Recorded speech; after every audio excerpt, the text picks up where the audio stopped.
There's so many opportunities, and I feel for high school women's rowers. And so I think, if people are really academically minded and also want to have a really exciting athletic and unique athletic experience of competing at the highest level, like competing in an A final at NCAA's, I think that that's just a really cool balance. And it's in D3, a lot of it is about the experience. And so the experience of, you know, I know that like we're not, our hopes is to continue to be at the top, but like our hope is to continue to be in the fight. And like I think the like opportunity to like for my student athletes to go to NCAA's is like such a great experience to their education, right? Like it provides them the opportunity of seeing things at a high level, seeing the challenges, and I think if anything, that only bolsters their academic experience. So, ready to rock? Yeah, let's do it. All right, let's do it. So, for everyone listening, we have Lily Siddall, head coach for the Tufts University Women's Rowing Program. And I'm super pumped to talk to Lily. I've been following, her and the program for a while now, obviously coming off of a Division III national title in Lily's first year as head coach of the women's program, which we're going to dive into. It's going to be a lot of fun. And I think we are just at this point in filming, kind of approaching probably the postseason, some of the bigger races coming up. And Lily, with that, why don't you dive in? Give us a little bit about your background. Tell us a little bit about, actually, before we even get into that, like, where are you now? Practice finished up, you said this morning. I think you said in the middle of finals week. How have things been up to this point a little bit? What's on the immediate horizon before we talk about kind of, deeper into the month? Give us a little bit of a status update on you and Tufts rowing up to this point. And then let's dive into a little bit about your background and where we are today as you kick off, the postseason for your second spring season. Yeah, awesome. Thank you. Well, first and foremost, thanks for having me. Super excited to chat and just excited to always share and get more information out about rowing and specifically Tufts rowing, which has been a huge passion for mine the past this is now year 7 that I've been with Tufts. And, this morning it actually was not as rainy as it was yesterday. We've been in the, real spring season of it with getting hit with some weather and wind, and I feel like that's been pretty consistent throughout this season. But everyone's always rowing and dealing with the same conditions, so I feel like it's been a really good lesson in adaptability. I think a strength of our team is being able to follow and when everything goes to plan, but it's always really great, especially in the early season, to have opportunities where races get canceled or schedules get moved around. And I feel like that's kind of, if anything, this season almost become the norm of really expecting that. I mean, even just last weekend for New England's, the race the night before, the 1B got moved up to be at 8:30. So, just kind of flipping the schedule due to high winds and such. So I think the navigating those uncertain times and just navigating the weather. The rest of this week's going to be pretty rainy as they deal with their finals, but we always try to make rowing, especially practice out on the water, like the best part of their day. So even though we're out there from 6 to 8, because some finals this week are at 8:30. If they have 8:30 finals, we'll get in even a little bit earlier. But we're also, starting to, kind of deload a little bit as we go into our championship this weekend. But having a lot of fun. We've got 5/8s out there, so they're all, this is the last race of the regular season, and it's our big championship where we're going for, the big team points trophy, and we're really, each boat counts. So, despite the rain, they're bringing a lot of good energy. They almost view it as like, if you can bring the energy and the enthusiasm at 6 a.m. in the rain, then that will come a lot easier when it's on race day, and there's some other factors as well. So definitely feeling excited about it, and they're handling all of the changes pretty well, and looking forward to some more 6-lane racing this weekend. And so you have the conference championships this weekend, is that correct? And that will, just to kind of educate maybe a little bit of people who don't know, like what's that progression look like? So you have this upcoming weekend, and then obviously fast forward whenever, kind of the NCAA championships are. What does that progression look like? What's, kind of this weekend look like in terms of qualification and this and that? Elaborate a little bit on that, the postseason for a competitive Division III program? Totally. It's actually a great question because it's a little bit different this year than it has been previously. So this is the New England, or it's National Invitational Rowing Championships, but it's also the NESCAC Championship. So for D3 rowing, similar to Division 1 rowing, there's different leagues. So the NUMAC and the Liberty League have already happened, and then the NESCAC is coming up. And so there's 4 at-large bids through those different conferences that represent the big D3 conferences throughout the country. And then there are 8 bids in total. So after those 4 at-large bids are selected, the committee then looks back at the previous race results and determines the next teams that are going to attend to the regatta. So there's an NCAA selection show. So last year was our first time we won the NESCAC championship. So last year it was just the varsity 8. So if you won the varsity 8, you got the AQ to go to NCAAs. The year before, we did not win the NESCAC championship. We came in second in the varsity 8, and so we ended up, the results that we had that season had shown that we were a competitive team, and so that year in 2023, and then the year before in 2022, we got at-large bids from the body of work that we had done throughout the season. Also, I think due to our depth, we have a pretty consistent, really strong 3V and 4V and 5V that have really continued to push the program. But then leading into this year, we've put in a piece of legislation to change the NESCAC championship point system to match the same as NCAA's. So now it won't just be the varsity 8, but it will be counted the 1V and the 2V, which is how the Liberty League and the NUMAC championships are scored. So the NESCAC is more historically a smaller league, but which is why it was, I think, more focused on the 1V. But now it's now following the NCAA point system, which is great because it's allowing, I think one of the things I love the most about college rowing is the points, and how at NCAAs it's not just the varsity 8 that wins, it's because of the points from both boats. And even it's something we talk about for our program leading into New England's, which unfortunately was canceled the rest of the racing on Saturday, so we didn't get to see the points trophy. But those are 2 things that we talk about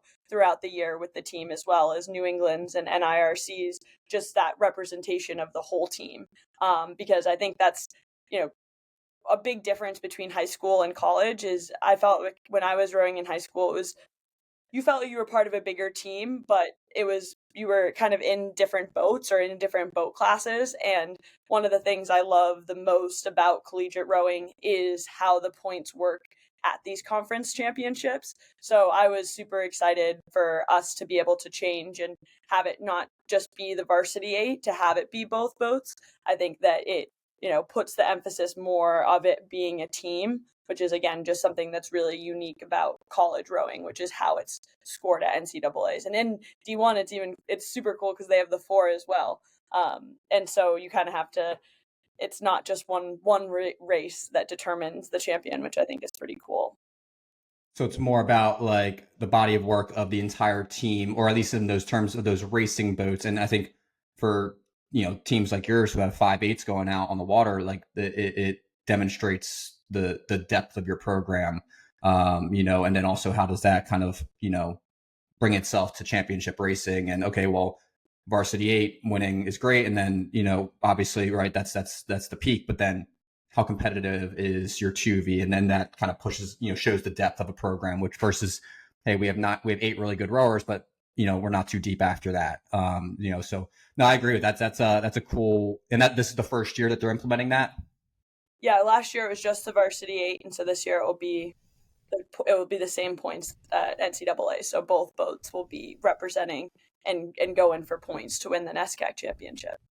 Gotcha. Very cool. Very cool. And talk a little bit about, you highlighted it before, but talk a little bit about how you got into coaching, your background. You said, you talked a little bit about high school rowing and I think, obviously college, going off and rowing for, sounds like UMass, right? So talk a little bit about how did you get into this, right? Because I can already hear it in your voice. You're passionate about it. You love doing what you're doing. You're sitting in the office now. Like, talk a little bit about how you got to the seat that you're sitting in as you are year 7 at Tufts, but year 2 fully head coach, right? Like, what did that look like? What got you into the got you into rowing? What developed this passion? And then how did that kind of help navigate this path to, now heading into your second postseason as head coach?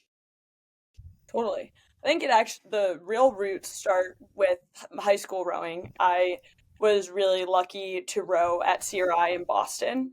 And it was also during a very unique time when it was before they had the boathouse. And it was when it was out of the ice rink. And my freshman year of high school, I think, was the first year that I was on varsity, and it was also the first year in our boathouse.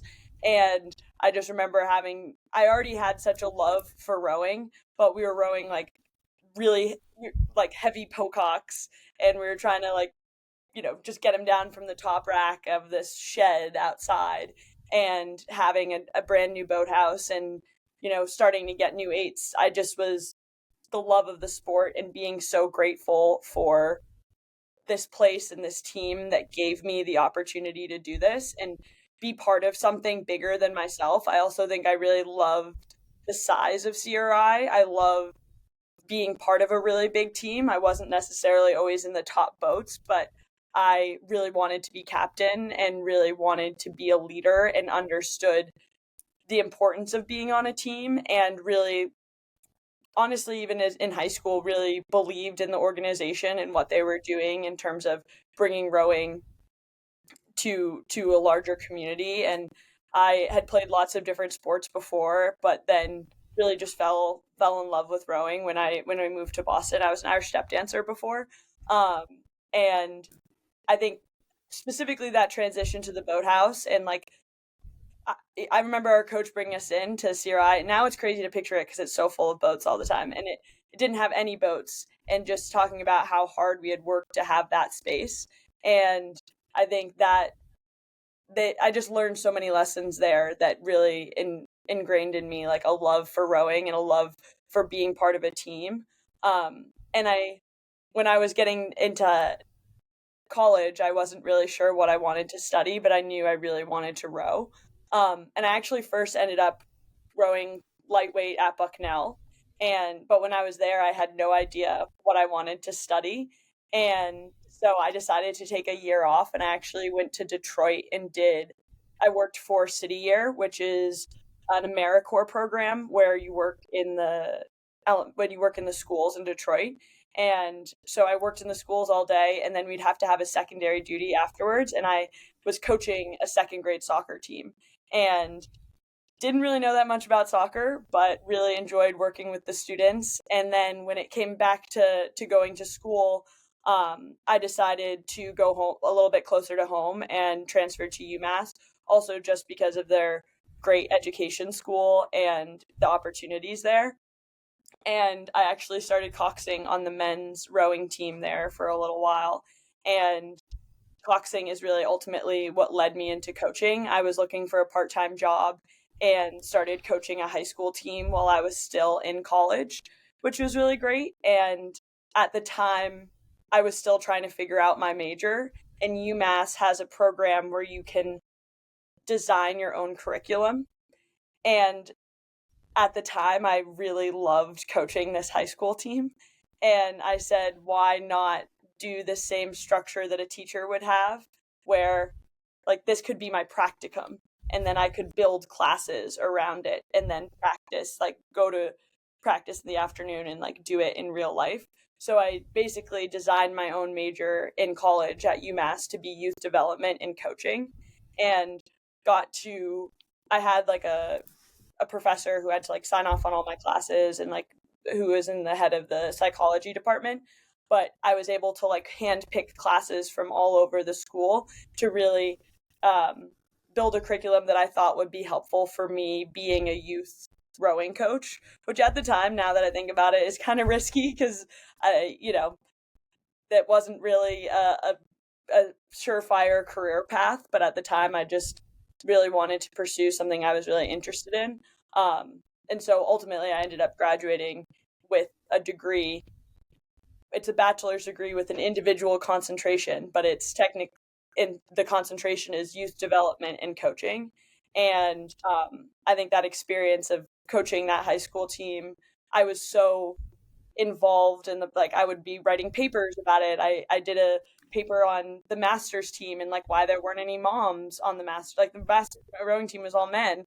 And so there was a lot of really cool stuff that I was very unique that I got to do in college, and I think made me really interested in coaching as a profession and really being a student of the sport.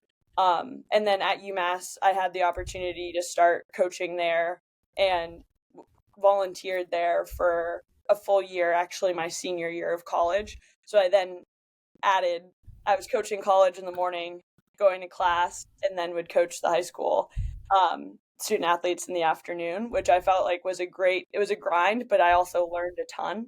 And it then kind of made me say, okay, this I think could be a great career. And I knew I wanted to be in Boston and CRI. I had some mentors there and people that had offered me a position to come back. So then after graduating, I went back to CRI and started coaching some of the youth teams there. And I coached middle school. I coached the U17 boys team for a really long time. And then ultimately being in Boston, the Tufts position came open. And I knew I really wanted to coach college. So that was an opportunity that allowed me to do both for a little bit. So I was able to, when I was an assistant coach, coach in the morning and then still continue coaching in the afternoon. But as I continued in my career, I really wanted to prioritize trying to do one thing.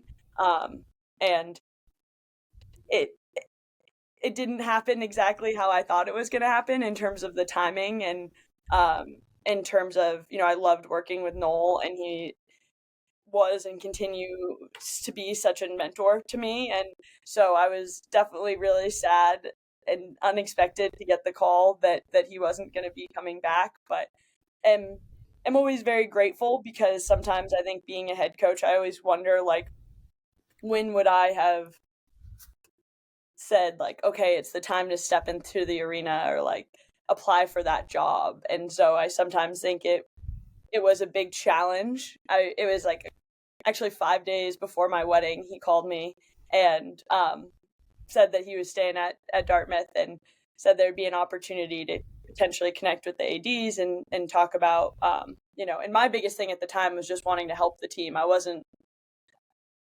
didn't even feel like I was ready quite yet to be a head coach. It hadn't really crossed my mind, but I just really wanted what was best for the student athletes and was excited that if they wanted me to step in, at least I knew what had been working on because we had so much momentum.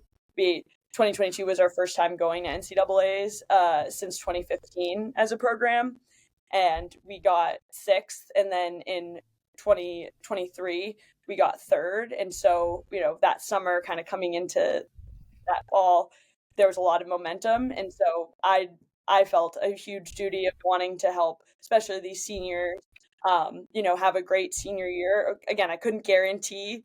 I had never done it before. I had never been in that situation, but I did know that I had also been doing this, and what I would tell myself is I've been doing this since I was in college. I've tried to give myself a lot of different opportunities and have worked for a lot of really great people that I just tried to jump in and do my best and see what I could do that fall. But that's kind of how I ended up getting into that position. But previously, I had been the recruiting coordinator at Tufts and the associate head coach for 4 or 5 years. So I'd been there and been pretty passionate about the program for a while, running the Instagram as well. My big pet projects. So I was definitely really just overall just excited I got the opportunity to stay with the program in any shape or form. It wasn't like that was my ultimate goal. It was my future goal. I always actually did really want to be the head coach at Tufts, but I wanted it at a time that like would work for both Noel and myself, and when we felt like it was fitting. And so uh, two things on that, and I don't want to dive into the team and kind of that first year, and then obviously where it kind of materialized at the end, winning NCAA, winning the national championship. But before we get to that, so you, number one, you're kind of Boston, Massachusetts, rowing through and through, to like your career started there. And then obviously now you're, at, another Massachusetts, right? Boston school, like being up there. So that's obviously probably been a massive component to falling in love with the sport and developing that passion, kind of being, kind of at CRI on the Charles, every day and coaching there. And then the other fascinating thing is obviously how many schools do you get to kind of select your concentration, like the area in which you want to study. How did that, two things, how do you feel that has impacted your coaching at the college level long term? And then also, how do you feel like your time at CRI coaching youth programs and youth athletes has impacted your ability to communicate and coach and lead college athletes, 18 to 22-year-olds who are, completely different parts of their life trajectory than, youth athletes. So a couple of things, but tie your youth coaching experience into now how that kind of helps your college coaching career. Totally. Yeah. So a couple of things. The first one, it's interesting that you ask the ties that I may have taken from the classes that I took in college and if there's anything that I carry into now. And I do think there is an appeal to the academic schedule and to being at a university and the schedule of building throughout the year. And I think it's actually funny because it made me think of this morning, like I sometimes will print out readings and we'll like hand it out at practice and we'll sit down. And actually this morning we like all did a popcorn reading, which to me is just very academic. And I almost like think of the year as like a syllabus, right? When I start each year, I build it back from NCAA's or from the NESCAC championship and try to think of obviously the training plan, but what are the big checkpoints? What are the big lessons that we want to learn or we think are important to learn leading up to this season? So I definitely feel like my dad was a professor. I also loved school. I think if I wasn't a coach, I would have been a teacher. And so even just, last year, one of our additions was we bought a whiteboard where we write down like a quote of the day. And to me, that's just like, again, very similar to my roots of working in an elementary school, but bringing that kind of structure of like, we come down here every day to this certain environment where we do this very specific thing. I think I definitely carry a lot of that unique experience of having studied, doing a lot of work in education. A lot of those classes that I did take were education or a lot of psychology, even some like military leadership classes, which were really interesting in helping me kind of just understand like how groups worked really well together. And I think like kind of being really big and thinking bigger about the team and not just like what you're doing with your outside hand on the recovery allowed me to kind of have that broader sense. And I feel like I really try to continue to bring that. And just being a student of the sport. I always say, like, if I stop being a student of the sport and stop reading or learning, like, even in my office here, I have started to collect different books. And, my husband and I also share different coaching resources and stuff. But I always really like to share, like, even have them printed out. I have a Google Sheets, but I print out all my Google Sheets and put them in a binder because I like being able to have the record of it, right? So I think definitely carry a lot of those academic pieces over. And then it's interesting, the piece about high school, I am so incredibly grateful for my experience coaching high school athletes, specifically my last job at CRI, which again is so full circle. I'm so grateful because they provided me my first job out of college again, which is super cool. And then I had right before I came the head coach at Tufts, I was the head coach of the U17 girls at CRI, which to me was a dream role. I think one of my strengths and is I really like to inspire the love of rowing and try to make it fun. And so getting to work with U17 athletes to me just seemed like a good match of just getting them to love being on a team, love the sport, uh, love women's sports, like be a fan of the sports, especially in Boston, like being able to tell them about like Jevy Stone or be able to like stop on the river and be like, hey, there's Northeastern or there's Radcliffe and kind of give them the history. I think that's such a quick way to get people like that's how I fell in love with the sport, was being in those spaces. And like I said before, like when we had the boathouse, like that just I remember being like, I want to work so hard every day to come down there. And I think just kind of continuing to pass those lessons on to them.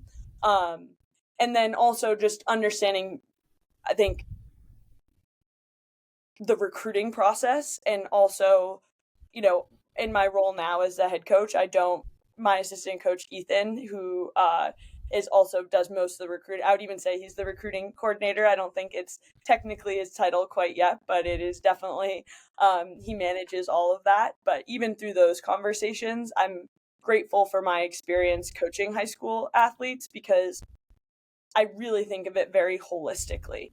I want to find the best student athletes to come to Tufts, but I want student athletes that are excited about it and are excited about representing Tufts and about the academic programs. And I think it's about finding the right fit. And it's even like what you said when starting this podcast, it's also a lot about just education. And sometimes when I'm on recruit calls with parents or with student athletes, it's about educating them in the process and explaining the process so that they can make the best decision. And so I think that's been a big piece. And I was always really grateful for being a high school coach and getting to know a lot of other high school coaches. And I think, student athletes come in with big goals of wanting to continue to row in college. And I even definitely did as a student athlete, but I think I wish someone had like really helped me understand the balance and like more than just like what the rowing team is, like more about the school and like a bigger holistic piece. So I felt very grateful for my time at CRI, even working with Sky, who's a varsity girls coach there. He continues to be a great mentor.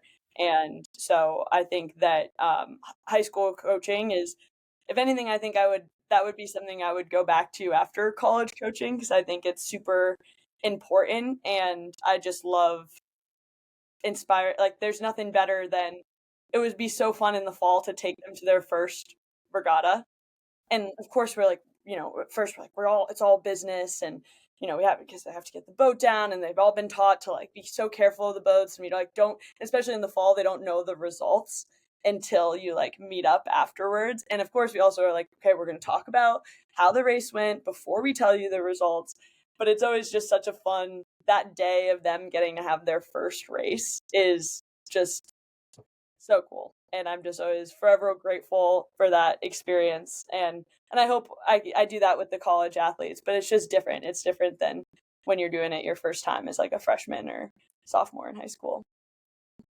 And I love that. And I could ask so many questions building off that, but it's like we're I always love the idea of like we're as coaches, we're teachers first in many ways, coaches kind of second, right? Like how to perform, or how to, rowing technique and get your blade in and out of the water and perform in a race and this and that. But in many ways, the educational piece of it, and the teaching them in, the kind of, especially like you said, like working with youth athletes on not just how to perform this, but why we're doing it and having an outlined schedule. Like those are like head coach in the making type skill sets because they kind of, like the things that you're talking about where it's like having a curriculum that you follow or just guidelines and bullet points rather than, hey, here's another year, like having, quotes of the day and things to kind of bring the team around, center the team around. Like I absolutely love that as, just a innate quality of a coach that they kind of developed before they even got into college coaching and then bringing that to college coaching. So I mean, I think that's awesome. And then how does that translate to coaching athletes where in terms of rowing and the technique and the love of the sport, and then the competitive side of things, like at the college level, the competitive side of things is very, very high. At the youth development, it might be a little bit of a flip scale. So it's just, how do you translate some of those skills to helping athletes who really want to get out there and win some races and be competitive and hopefully, win a national title someday. So anyway, love that. I think that's an amazing thing to kind of, center a lot of your coaching around. With that, let's talk about, so your, I guess summer of 2023, I guess it was, right? Yeah. 2023, you get the call, you're now kind of in the pipeline to become the head coach, lead this team that's been having some success over the last few years, and kind of trying to get on that trajectory of, obviously you've been there for a while, you're familiar with all the athletes, you've recruited most of them, like all these different things. And what was that experience like? And then also, as you went through your first, you know, 10 to 12 months, 8 to 12 months, how has that kind of evolved into this year as, okay, I've been a part of this program for a long time, right? And now I got through my first year. We had an amazing first year, but now I want to start to take that next step and build it and evolve it and grow the culture, all these different things. Long question, but give us an understanding of that kind of first year, where everything's kind of a little bit newer to you, not the team, not the boathouse, all those different things, but the role in which you're in at that time. And then talk about how, what are some of the things that you've started to learn and develop as you now wrap up, get pretty close to wrapping up your second year as head coach. Totally. Great question. It's so funny to put myself back, um, to just even, you know, to a year ago where we were, when I was finding out about the position and what was going to be happening. And I think one strength, one thing I always try to do and always say to the team as well is to try to just like, it's like in the race, like we're never like too focused on what the outcome of the grand final is. It's about getting to the grand final. So I was always just about like, okay, let's have a good first fall. Let's have, we had a really strong senior class, and I knew that we had all been there together the past 4 years and building to that. So I had a lot of confidence in that. And also, I almost would think to myself anytime where things would get difficult or I felt like and I think it's a common thing amongst coaches sometimes to feel like you don't necessarily, I think a lot of times we do feel like we know the answers, and that's a great strength, is our confidence. But also, I think you go and look back to experience, and I definitely do as well. And this was definitely a point where I had never had any experience to draw on in being in that position. But what I would think too would be like, what would I tell my student athletes if they were in that position? Right. And like, I think there's this idea of like stepping into the arena. And I think even for myself, as someone who did tend to be really academic, I, even before I got into coaching, was like, I want to do a coaching master's, or I need to like think about it more or like be another volunteer assistant at a really high program and like sit in the launch and learn. Like I feel I was a volunteer for many years and rode along with a lot of really great coaches. And if anything, I felt like I was always searching for more of those opportunities and was always hesitant for myself to step out and be the one to say, no, this is what I think. I was always really more on that academic side of looking at things and observing. And so it definitely had gotten better, obviously, as I become an associate head coach and kind of moved through and kind of gotten more solid as a collegiate coach. But I think becoming a head coach and never being there before, I would have to remind myself of like, any head coach always has their first year, right? And I think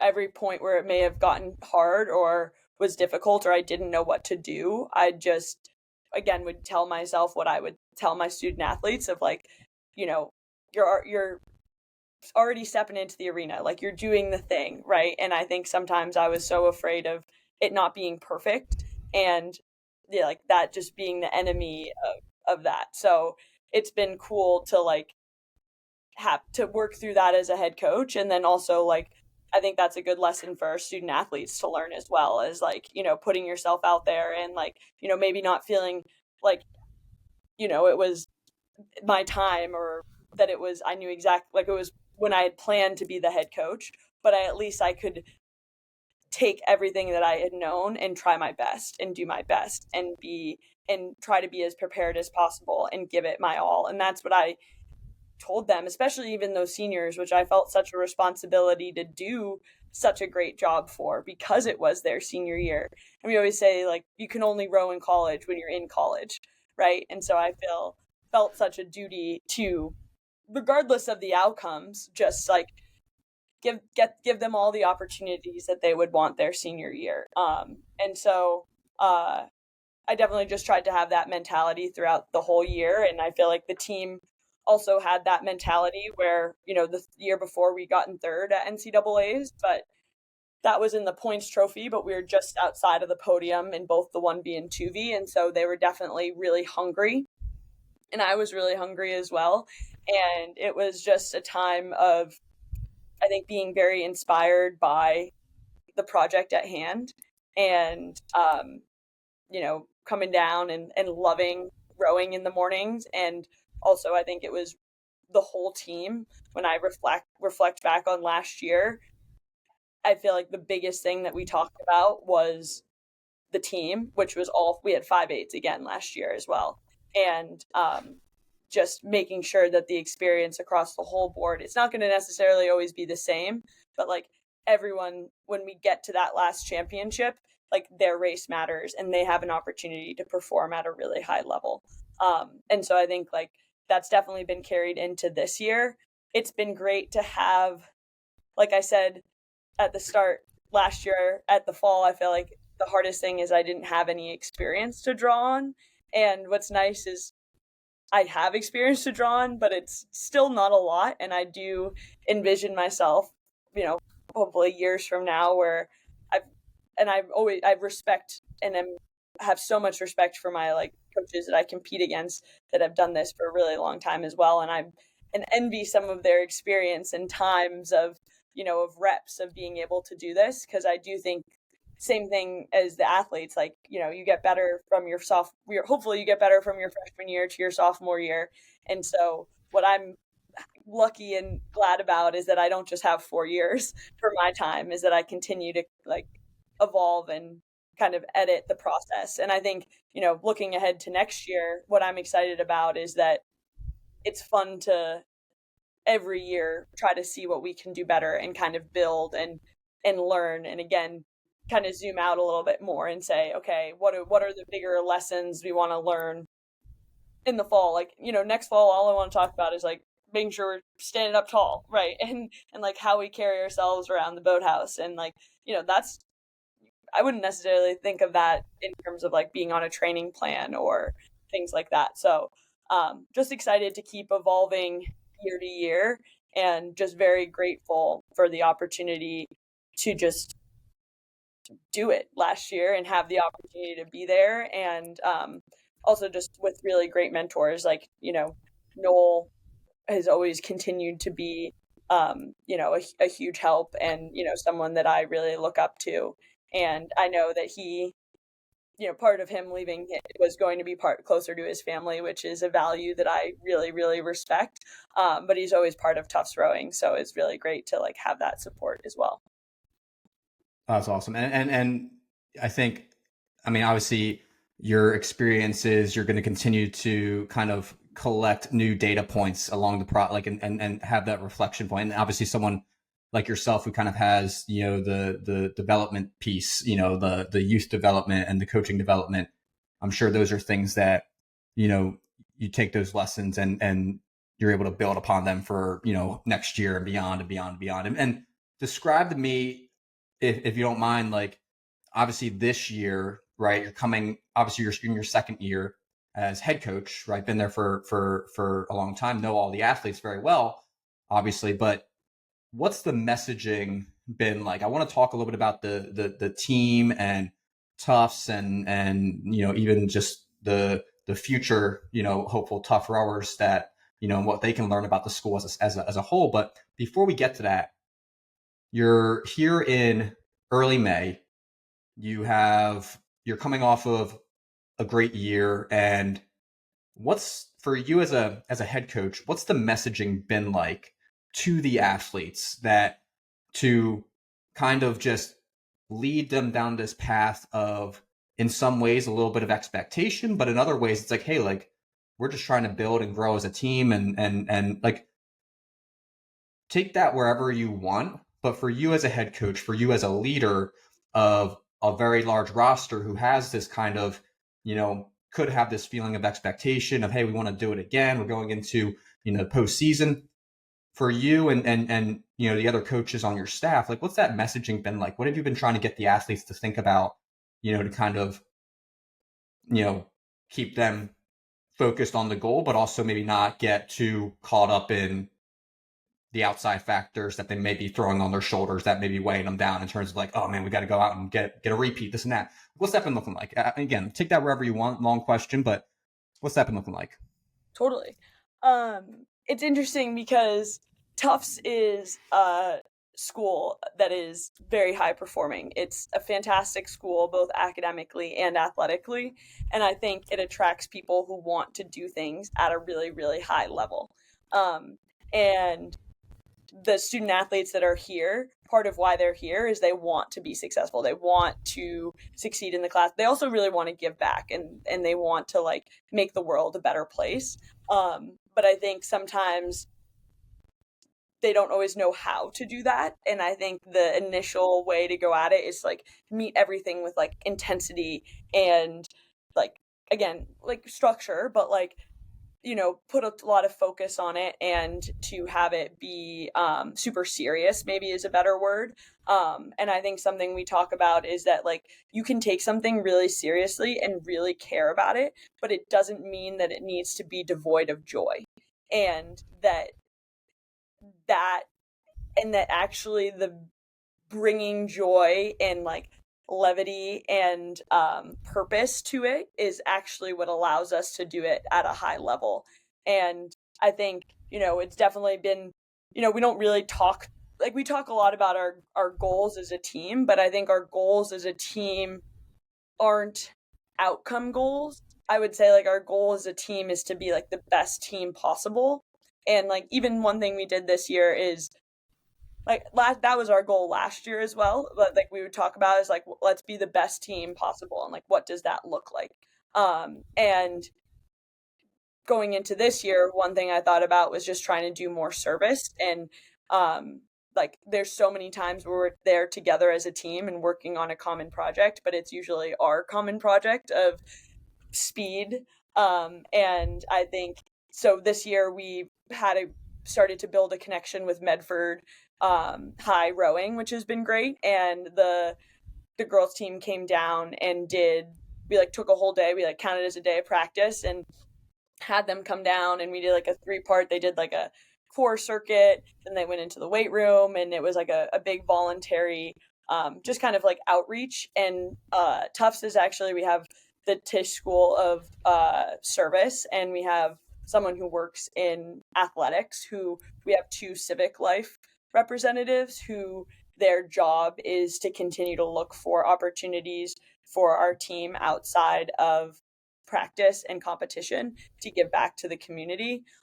So we've done other days where we brought the ergs outside, and I feel like, again, those aren't even things that we do on the water, but I feel like those are things that make us a really good team. And like being part of a high performing team is doing all of those things, or like taking care of how you load the trailer and holding those types of standards. And so I think that just that level of care and care for each other, and then also care for other people.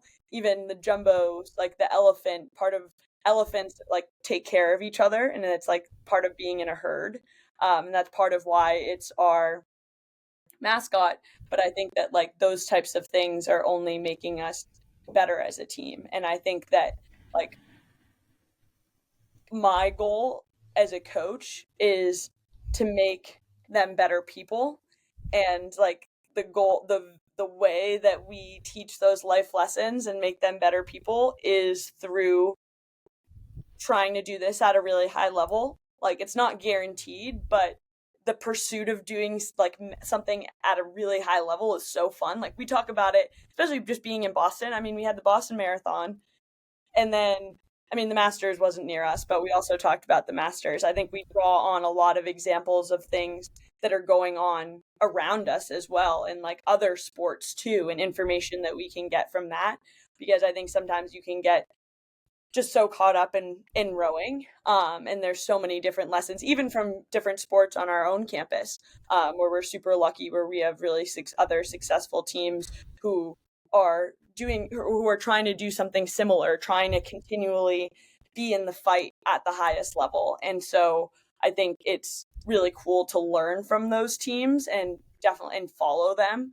So it's something that we talk about with our team, and being a student of our sport, but also the other sports on campus, and just really seeing what we can learn, because we've also never been in this spot before.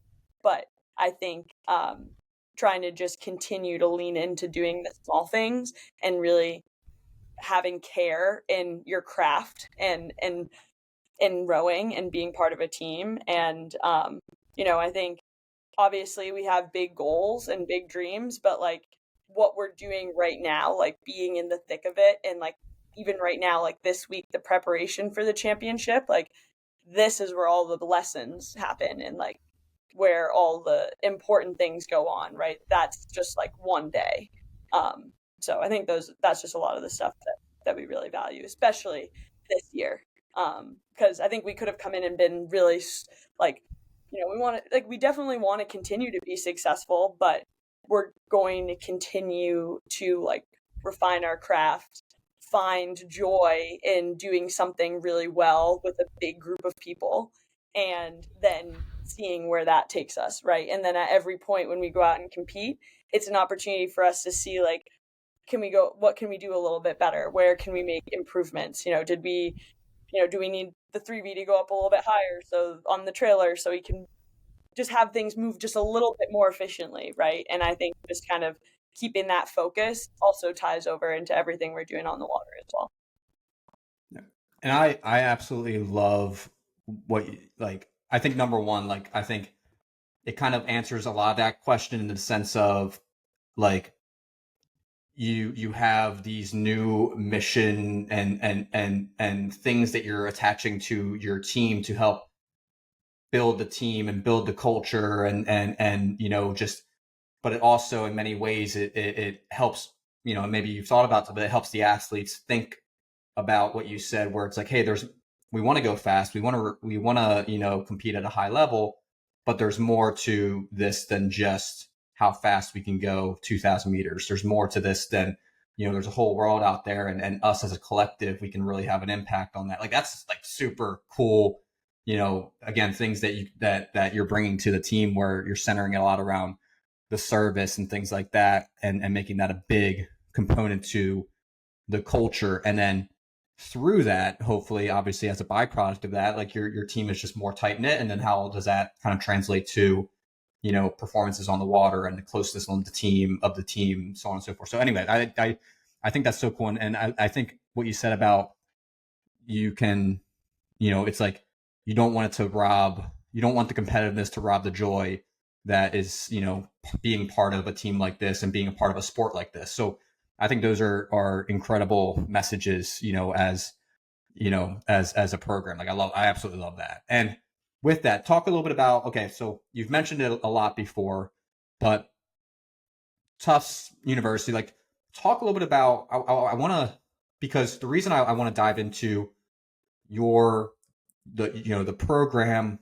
the school, being up in Boston, all these different things, is when I think about Tufts, and obviously I was a college coach. I coached, for school down here in Philadelphia, St. Joe's, but I've always known of, on the men's side, especially the NESCAC programs and, Tufts, and then obviously, following you and the success that you guys have had as a program. And where it really resonates with me is I've always known Tufts to be a school, a university that, like you said, is competitive, high achievers, people who want to impact the world in different ways. And where that really resonates to me, and I would love to hear your thoughts on, the university and how that ties into you as you build a program, because you've been there for so long. Like when I speak to an athlete for the first time, oftentimes when they're rattling off the schools that they're really interested in, maybe they are a very academically gifted student athlete. Obviously there's the brand name Ivy League schools, a lot of athletes will kind of list off first, and because those are probably the ones that are on the surface, we all kind of see and all these different things. But to me, it seems like there's always that next school is always Tufts. It seems like a school that's probably very comparable to, again, in whatever way you're going to know better than I can. But I'd love to hear your thoughts on the university as a whole, what drew you to it, and then we'll tie that into rowing and the specifics in terms of being a student athlete on the sport. But talk about the school as a whole, maybe why some of those, why it is a school that you feel like is, very sought after, from students all over the country, all over the world, probably. Like, describe that for me if you don't mind. Your Totally. thoughts on that? Yeah. Yeah, no, it's actually also something that I thought a ton about when I was obviously am still firmly believe, but really was very thoughtful about when I was recruiting. And part of why I wanted to come to Tufts was growing up in the area, understanding the appeal of the NESCAC. Like I grew up in Belmont, and just similarly, like you said, going to a NESCAC was similar if not just like right below going to an Ivy. And so I think that opportunity, specifically athletically, is great. And Tufts is kind of has a lot of, it hits like a perfect balance between things where it's a small college in New England, but it's like not in the city. So it's a little bit outside of the city. It also is on the smaller side, but it's not, your class isn't 900 students. So it has a little bit more of a feel. It is a university, has research, and I think the university has set the precedent of they really want to be a forerunner in terms of providing the best undergraduate experience. And I do think they really do in terms of the opportunity to do research or work. I mean, a ton of my students work in labs or do research or are TAs or involved in some type of like leadership position within their academic interests as well. And so I think Tufts, like with their School of Engineering, with their pre med track, with their international relations, those are all reasons that people are really excited to come to this school outside of the athletics. And then in addition, the athletics programs have really also bolstered that. And, rowing team has had success. The men's team has been successful at a national level. The other teams around campus are also successful at a national level. So I think it's fun to be on a campus where people are excited about, in the athletic community, they're excited about their sports and they want to take it really seriously. And then also in the academic community, you feel like you can do that at the highest level. We had some student athletes who, we did a Malden River cleanup, which is part of our service that our civic life ambassadors coordinated with Gentle Giant, another community rowing program. And one of the student athletes couldn't make it because she was launching her rocket for her rocket club. And I was like, totally fine. She's like, this has been planned for weeks and we had to reschedule it because of rain. And I think that, when you're going to college, and to be super realistic, you're going to college to learn skills to help you in your next stage of life. And for most people, hopefully that's a job and a career and something they can be excited about and, start to build a life around. And I think Tufts does that really, really well, even from being from this area and growing up around here. That's been, I think, a huge draw. And then that's part of why I wanted to come here, is that when I wanted to recruit, I knew that if you want people to come to the school to row, they also have to be excited about the academics there. And I think, rowers are really a lot of times very smart and like want to continue their education at a high level. And then also I think, this is a little bit about the balance of D3 as well, is that like when you're going to college, ultimately you're going to college to hopefully gain experience to get a job. And I think that what Tufts does is that our athletics, and specifically like the rowing, like helps give you the experience that will potentially set you apart in those job settings, right? Where I think they're really prepared. I think Tufts does a really great job preparing our students academically and even challenging them as leaders, having them, do research, do things that maybe undergraduates wouldn't get the opportunity to do. And then I think that experience in conjunction with the experience of being able to compete at a high level, a lot of times when we're talking to different recruits, they sometimes are looking at different D1 opportunities. And I think the appeal is a student that really sees the opportunity here of being able to study and have really great professors that can help you or might steer you to your next research or next step or graduate program or something that you might enjoy, but then also be able to compete at a really high level. And one of the things I love the most about women's rowing is how much it has grown over even just the 10 years since I've, graduated high school. And so there's so many opportunities, and I feel for high school women's rowers. And so I think, if people are really academically minded and also want to have a really exciting athletic and unique athletic experience of competing at the highest level, like competing in an A final at NCAA's. I think that that's just a really cool balance. And it's in D3, a lot of it is about the experience. And so the experience of, I know that like we're not, our hopes is to continue to be at the top, but like our hope is to continue to be in the fight. And like, I think the like opportunity to like for my student athletes to go to NCAA's is like such a great experience to their education, right? Like it provides them the opportunity of seeing things at a high level, seeing the challenges. And I think if anything, that only bolsters their academic experience. So I feel like here things are just very, very intertwined because that's kind of like the whole point of the NESCAC, the New England Small Colleges league. So I think we really try to lean into that and also take pride in it. The other day we had to leave practice early for because we also have an art school at Tufts, which is very interdisciplinary. They bought the School of Fine Arts through the MFA. So one of our student athletes is a dual student. So she is a student at Tufts, but then also in the art school. Long story short, she had to leave practice early to go to one of her critiques.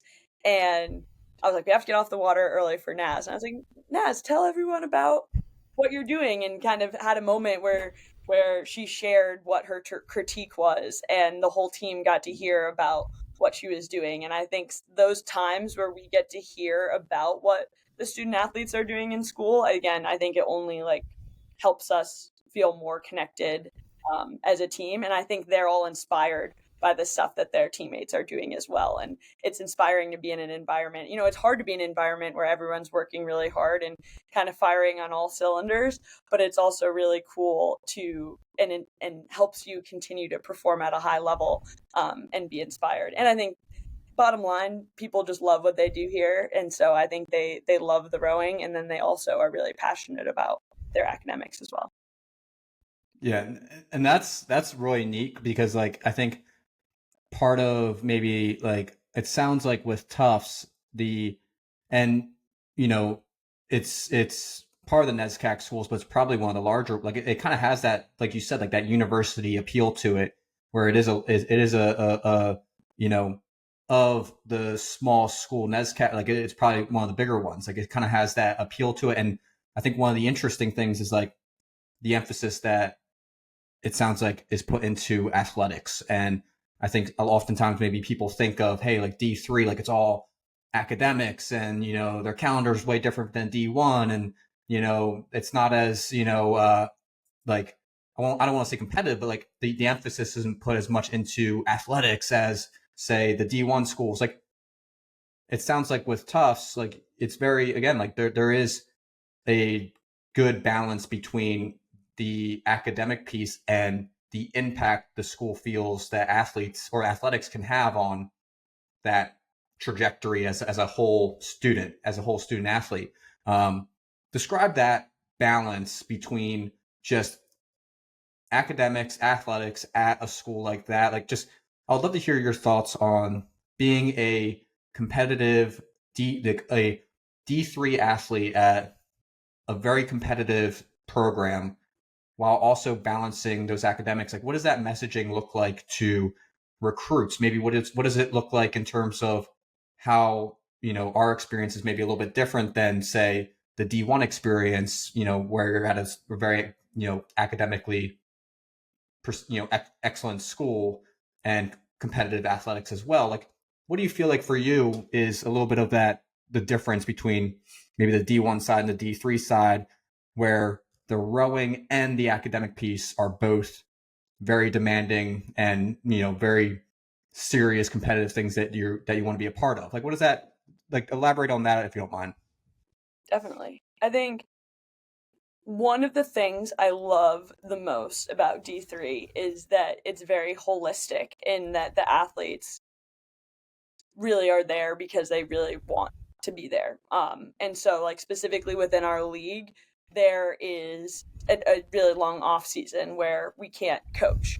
And so I think for, if you were a student athlete that wasn't very motivated and, didn't and needed like a ton of structure, that would be pretty difficult for you. But I do think because like I said before, our student athletes are so motivated, it allows them that like that time where we're in the off season, they are doing more work on their projects or like being able to do their research, which I think like really, because if you say it to someone, you're like, oh man, how are you gonna like row at a really high level and do school at a really high level, right? And I think like that off season is what really provides that like balance in the opportunities where we don't have practice and they have more time in their schedule, and it's really up to them how they want to build their day. And I think that that there are times when that's when a lot of our student athletes have their time in the lab or they are doing their research. And so I think like that is what creates the balance, and that it also is just like puts so much more importance, and like it just means so much for on the days that we are able to be together as a team. And so I feel like rather than focusing on this time that we can't be together or we can't train, um, try to focus on at least in the fall. Like that's why we focus on building a really strong team and base, is like because you have to kind of be tied to something bigger than yourself. And so I think that because that is such a foundational part of the team, I it's very freeing because we're not like everyone's really there because they really want to be there and because they really want to work hard.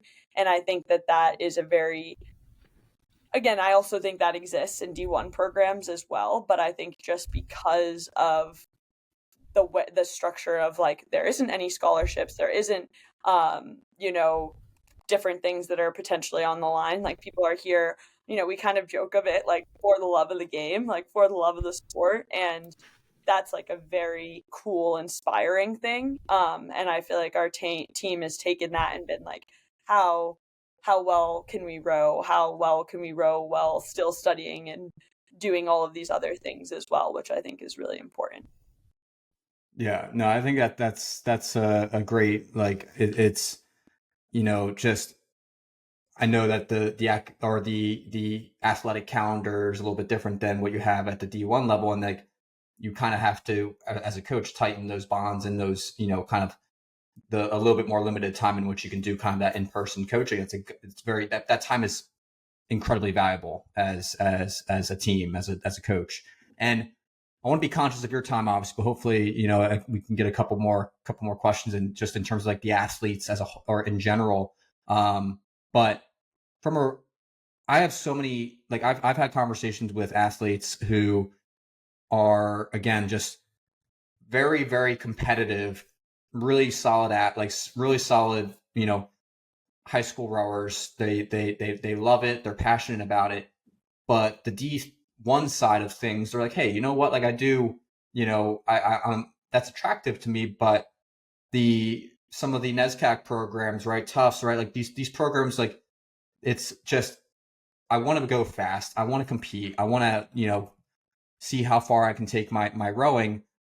But I'm very attracted to the D3 side of, hey, like having a little bit of that balance and that emphasis on the academics and this and that. Like just for you, as deep as you want to go, but like what does that recruiting look like for you as you and your staff build out a class? Like what are the things that you're looking for in student athletes? What are the things that really matter to you? Is it obviously you have the rowing stats that matter to everyone within our sport, but then there's the other pieces as you kind of think about, hey, I'm trying to build out a competitive roster, but it's got to be the people who like this is what they really want to be a part of and be a part of all these different things. Like what does that recruiting side of things look like? What are those things that you are looking for, the intangibles and tangibles that you look for that you feel like are going to be the right fit for the program at Tufts? I think, to say it simply, the love of rowing and good character. And I think character is the more important piece. I think we can continue to foster a love of rowing, but I think having the right people and people who have like a team first mentality um is really important, especially on our team. Like there's 5/8s, and it's a pretty unique experience because those 5/8s are pretty competitive. They'll like in the we call the boats by each name, but so the Ollie and the Gary right now are the 4B and 5B, and they are, I mean, battling. Like there is so much competition every single day, and they're like, we want to see the splits from the 3V. We want to keep pushing. We want to see the standard, and so I think it's really great to have those people that like you want to be better to make your boat better, not you want to be better to be in a better boat. And I think like when you have a really great team that's strong and everyone has good character, it shouldn't matter what boat you're in. Like everyone should have done the work and be like bought into the same program. And so like even if you're maybe not where you would like to be, being able to make the boat that you're in really great is like I think probably the biggest overarching thing. Like I feel like for us right now, honestly, the way that our fifth varsity eight, the Gary Caldwell is the name of the boat. The way they've been carrying themselves all season to me has been an indication that we have the right people, that they're the ones that are here like driving it, continuing to get better, wanting to push the rest of the team. And I think that that's really important. And I think for people to like love rowing, just as a story, we love following D1s rowing as well. Like there's nothing better than watching 6 lanes across. And when all the D1 teams were down in Sarasota, we like came in, loaded the trailer, and we like loaded the trailer before the grand final so that we could go upstairs and like watch the grand final, because we just also like love being fans of rowing. And every morning I put a video up on the TV and we'll watch like there's just so much that you can learn from other races, right? Like, just watching, the Olympics or different world championships, and, and also there's just so much good US, great rowing that I think you to fill them in on. Like we even watched like the US 8 from 2008. And I was like, did you guys see this? We got to make sure you guys have seen all these gold medals. And so I think like just the love of the sport and like loving rowing and wanting to participate in that and knowing it will be hard, there will be ups and downs, but I think that like really wanting to row in college, and that sounds simple, but like actually like taking the time to think about it and being like, is this something I really want to do, and because I really love it, and am I going to be able to weather the cold mornings and the hard training sessions. And I think like that's just a big piece of it, is really just the love of the sport and the love of racing and trying to make boats go fast with a bigger group of people. I think is a simple way to put it. Yeah, no, I love that. I love that. And that's like the passion and the love of it. And I love that you tie that like the videos and the immersion in the sport itself. Probably like again, like you're gonna have different tiers in which people love and are passionate about the sport, but having rowing as just a part of the fabric in every piece of what you do, like it's gonna bring along the people that maybe are at that lower tier of their passion, but it's gonna start to develop it where it's like, oh, like it's something that we see beyond just the 5/8 that we have in the boathouse. It's something that we see, we see what's on the other side. We see what's all out in the world out there. Like I think you're through osmosis having that as part of what you do is fostering that love even deeper for all the athletes. And my last question on that on the team front before we kind of talk about maybe just closing things out with some advice and recruiting and stuff like that, or just for athletes, younger athletes. But that 5/8 that you have, that roster that you have, like is that athletes that are specifically, recruited through normal recruiting process? Is it a balance of, you know, walk on athletes who maybe rowed in high school, got admitted, and then walked on to the team? Is it pure novice rowers? Like that's a big roster and a roster that's, very, it's, obviously probably a blast to kind of have that kind of depth to the team. Like just as deep as you want to go, but like what's the makeup of the team? Like what's the makeup in terms of recruited athletes, walk-ons with experience, maybe the walk-on without experience? Like what does that look like to kind of like build up that roster? And has it always been that deep? So it has not. I actually was just reflecting back. I remember the the seniors right now when they were freshmen. We had just about 3/8, maybe four. We would I would coach the 3V, and sometimes we would call it 3V and friends because it would be like 3V plus like three people, and depending on what was going on, we would rotate them through. So it is really cool to see the growth that we now have of having 5/8. 5/8 is actually our like physical max. We can't have any more. And but I do think there's something great about being part of a big team. A lot of them are recruits, and I think they see there's some of them are there, not all the freshmen are in one certain boat or any which way, but I think they can see the path of improvement, and I think that's always the goal, is to like come in and no matter where you start, be like there's always a path forward of like improvement. And so we're definitely going to continue to stay hopefully on the bigger side. I think having a big team is fun, just in terms of what it's like, even just for the weight room. Honestly, it's just fun to all take up as many racks as we can, when they're in the weight room, and I know they just really love that opportunity to be part of a team like that. But I think the hope as well is that there's development. I think um, it's cool to hear some of the stories. Like even right now, one of our athletes who was in the varsity that won head of the Charles, like last year, she was in the 3V 4V group. And so I think it's also just a testament of like a place where you can come in and really take it and you know take as many as the resources as you would like and kind of just run with it as much as you can.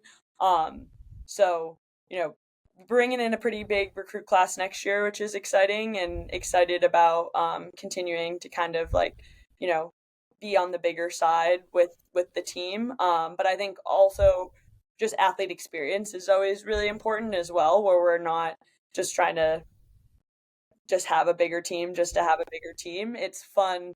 What we really like doing is going out and going side by side with other eights. And so having 5/8 allows us just more opportunities of people that we can go out and go side by side with. And so it's always fun in the fall whenever we do mixed lineups. People always they're like, "Oh, so fun to do mixed lineups and try to guess like which boat's going to be the fastest based on, how we put everyone out." And I think just really enjoying being part of a big team. But unfortunately, there's no more boat space for any more eights, so 5/8 is our max. But continuing to hopefully, develop that and, just keep bringing in some more future jumbos. I love that. And I mean, I personally think 5/8 is kind of like you're right at that peak of like, hey, like before it gets unsustainable or this and that, like, or you need to have more coaches and this and that too. So it's like you're kind of right at that point of like the energy is probably, right at that perfect point of, hey, this is high and people are loving it, and competitiveness, mixed dates, this and that. So I think that's a great spot to be in, where you can just keep developing the athletes that are there. Well, I love that. And really, as we wrap up here, my last question for you is just your advice. Again, we have athletes, a lot of parents listen to this, a lot of coaches actually listen to this, right? Like, advice for younger athletes who, again, and actually this is going to be, take this wherever you want, because of your background, and as you've uh come into where you are now as a coach with your experience on the youth level. But like, advice for athletes who are starting off this process, or aspire to row at the college level, whether that is D1, D3, competitive, or just at a school that whatever it may be. Like, take it wherever you want, but advice for younger athletes who are aspiring to row at the college level, be competitive, but also go to a school where the academics is, a very, high piece to what they do as well, at a very, prestigious academic school as well. Like, what advice would you have for those younger athletes as they begin that process? Definitely.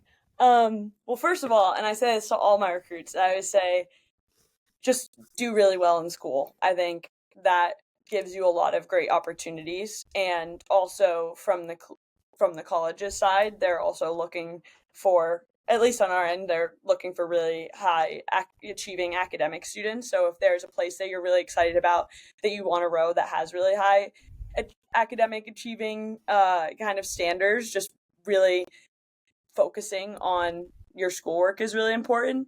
And when when you sent out this question, I was thinking about it. I was trying to think of like what would be the best advice to give. And one thing I say a lot with my team as well is like kind of be where your feet are.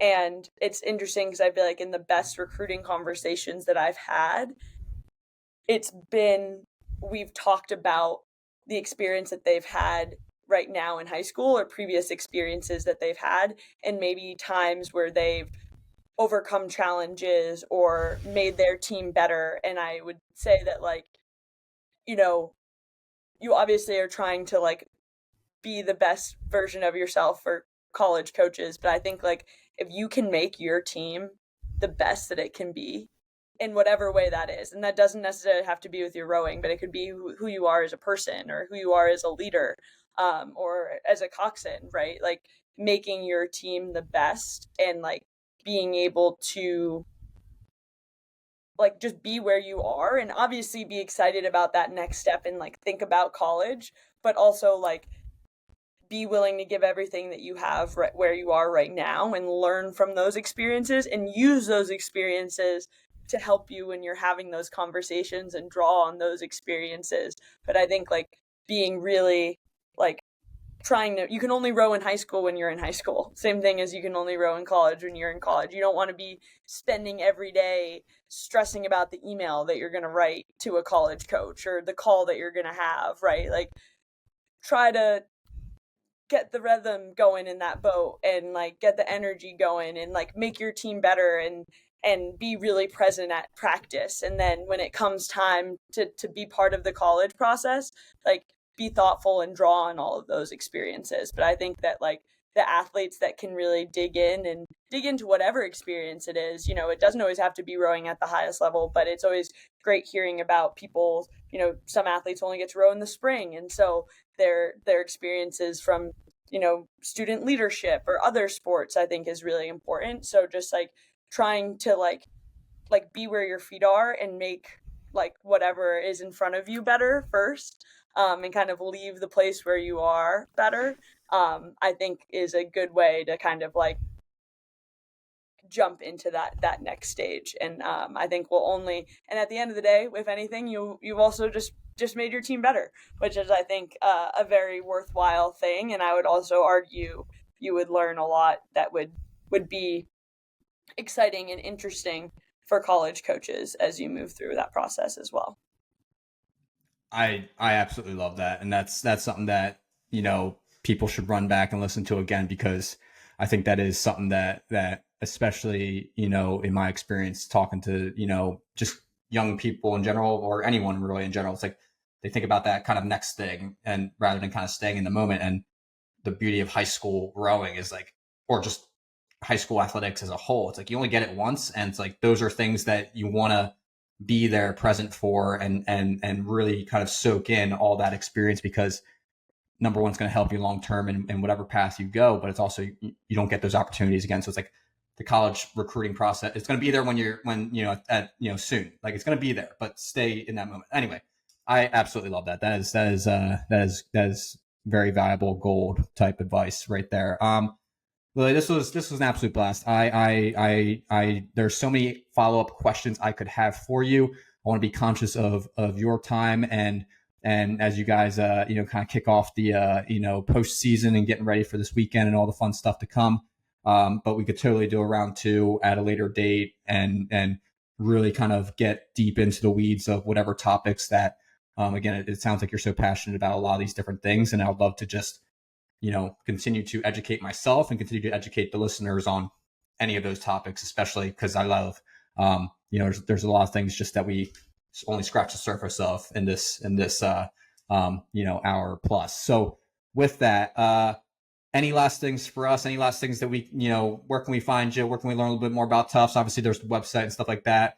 But any last things that we can help you with, or you need, or you could, say with the audience before we wrap things up?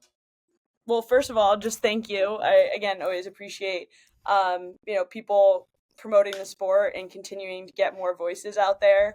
I say to other young female coaches, if you have any questions or need anything, like part of my job is I want to continue the next. So many people have helped me and been champions of me and in my career, and I want to continue to help people. So if you have any questions, feel free to reach out. I've been trying to get into LinkedIn, which has been fun. I'm also on Instagram. I have like a coaching Instagram, Rowing Coach Lily, which I try to put out a ton of stuff. So just excited to continue to grow the sport, and just love rowing and love Tufts and go Jumbos. So thanks for having me.